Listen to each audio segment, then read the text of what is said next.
Fourth experiment, collisions and conservation of linear momentum. Part 1, elastic collision. First, place the carbon paper and the data sheet.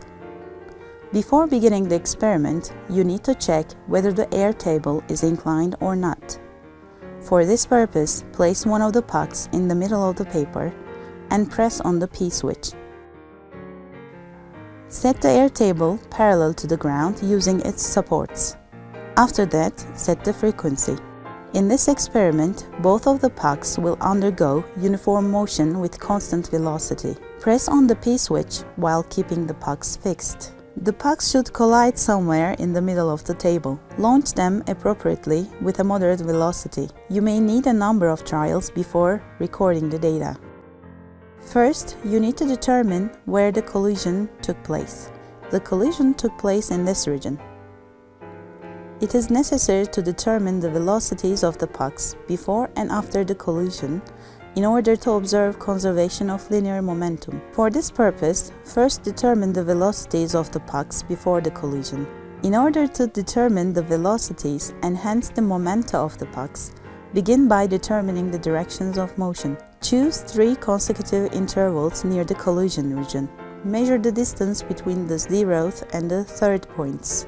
Calculate the time in which the puck moves from the 0th point to the 3rd point. Calculate average velocity of the puck using the formula average velocity equals to delta x over delta t. Now repeat the procedure to calculate the velocity of the other puck before the collision. Calculate total momentum before the collision. Momentum vector of an object equals to the product of its mass and velocity vector. In this experiment, the pucks are identical, so it is sufficient to calculate their resultant velocity vector. For this purpose, draw vectors representing the velocities of the pucks using a scale and taking the directions of motion into consideration. For instance, let your scale be the distances used for calculating the velocities. Use parallelogram technique to calculate the resultant vector. The resultant vector is now calculated. Now measure the length of the resultant vector. Calculate the magnitude of the resultant velocity by dividing this length with the time interval used for calculating the velocities. Repeat the procedure for post-collision data and compare total momenta before and after the collision.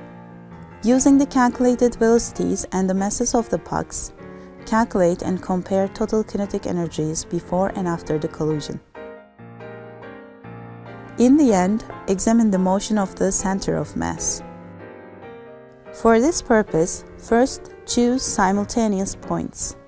Since the pucks are identical, the center of mass is always the midpoint of these points. Using those points, calculate the velocity of the center of mass before and after the collision. With these calculations, you have tested the conservation of linear momentum and kinetic energy. Part 2. Inelastic collision. In this part of the experiment, the pucks should stick together and move as a single object.